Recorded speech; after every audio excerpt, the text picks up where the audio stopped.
Easy monetary policies are the #1 priority for central banks. This is also the case for corporations as well. You can't escape them. As discussed previously, companies force products and services onto people who do not ask for them and do not have a need for them at all. They simply try to postpone the inevitable.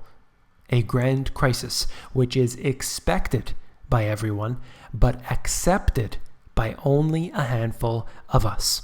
You came here for the truth, so let me unveil that for you. Today I want to get into this one major issue, and then I want to fire through a whole bunch of quick ones. Let's get into this out of Fox. Millions of Americans who want to borrow up to $25 million have a new potential lender, none other than everyone's favorite, Goldman Sachs. So they have a partnership with Fidelity, another major corporation, saying they will enable this Wall Street firm to offer, check this out, securities-based loans, something that's not new necessarily, to roughly 6 million accounts managed by broker-dealers, family offices, and wealth advisors that use Fidelity's technology. Goldman currently offers such loans to fewer than 12,000 ultra-wealthy clients of its private bank.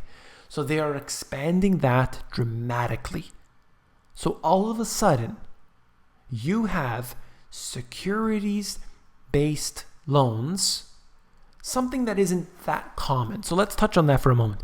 When you have a house, the bank will give you that house based on you putting a small fraction down. Let's just say 20%.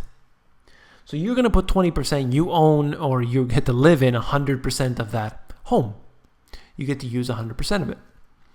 And you've only put up 20%. Why? Because if you fall through on your payments, the bank can always take the home. So they have that as collateral.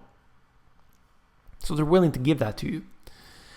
And it doesn't really work so much like that when you're doing so with stocks.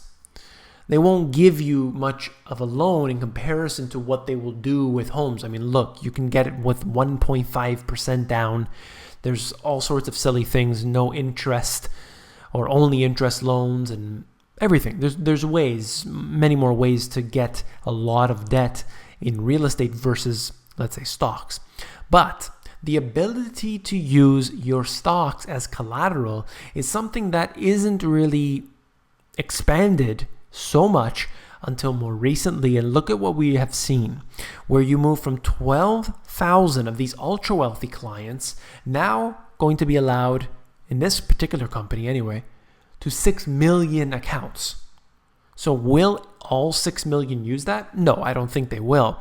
But what we can see is that we are expanding the amount of debt just in one company dramatically. A lot of people are going to use this. Look, they can say your Apple stock is at $1 today. Tomorrow, it's probably going to be $2, and later down the road, it's going to be $3. So, based on that, we're willing to give you some money. And what are they using that for? Well, let's get more into that in a moment here. The move enables Goldman to gain access to millions of potential borrowers at a time that the bank has been trying to lend more. Now think about that for a second. We've had ultra low interest rate policies for all of this time, and yet they want to loan even more to people. But you're telling me that people are stretched out to the max. You've been shown that people are saving essentially nothing. They have no savings. They have no ability to plan for the future. They have no money. And yet you want them to borrow more. This proves my point over and over and over again. It is the latest attempt by a firm known for its investment banking and trading to reach Main Street customers without a network of brick and mortar branches. So yet more debt to be consumed by the average individual. Wall Street brokers are pushing customers to take out billions of dollars in loans backed by stocks and bonds, a trend that yields lucrative fees for the firms but poses risks for borrowers. Wow. Can you believe it? They've actually spoke a little bit of truth. executives at Morgan Stanley earlier this month highlighted these loans to individuals as a big growth area and revenue driver, saying the loans helped expand the bank's overall wealth lending by about $3.5 billion. On Thursday, Goldman Sachs took a step forward, growing its securities-based lending business through a new partnership with Fidelity. So what we're talking about, yet again, securities-based loans. They become a reliable, check that out, reliable, sure, in a bull market, source of revenue. In the years since the financial crisis, as firms have begun moving away from a business model of charging commissions, and that's happening in Canada too, and they're going to a different policy now. All right? So think about that for a second. If they're going to lose commission on their fees, they have to keep up their profits. Corporate profits are essential. So what do? They find a way to loan out more money and make money on their debt that they've created. What a genius plan. Now, what are these people buying? Are they buying more stocks? Well, they're buying toys.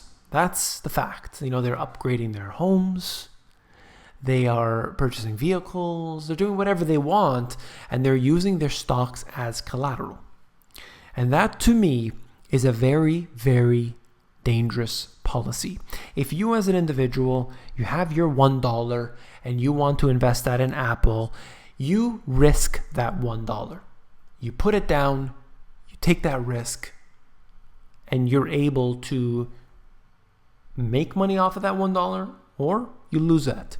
But when you go into using it as collateral for something else, or when you bet on margin, you increase the risk dramatically, because not only could you lose that dollar, but you could lose more than that. And what if you don't have another dollar in your bank to make up for that? Well, then you're in big trouble. And that's what happened during the financial crisis. That's what happened during the dot-com boom.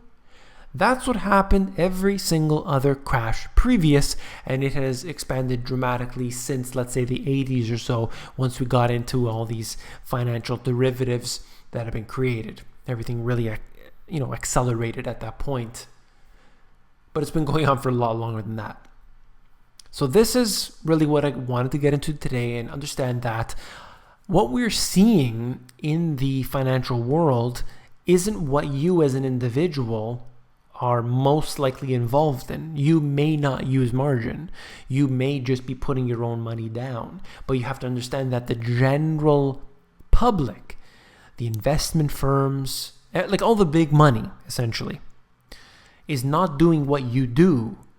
And you think, well, that's fine. I'm fine with that. Whatever they want to do, they do it.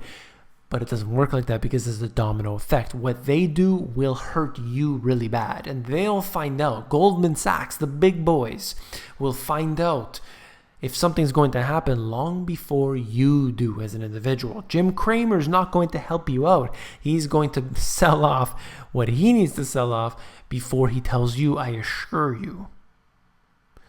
Never trust anybody.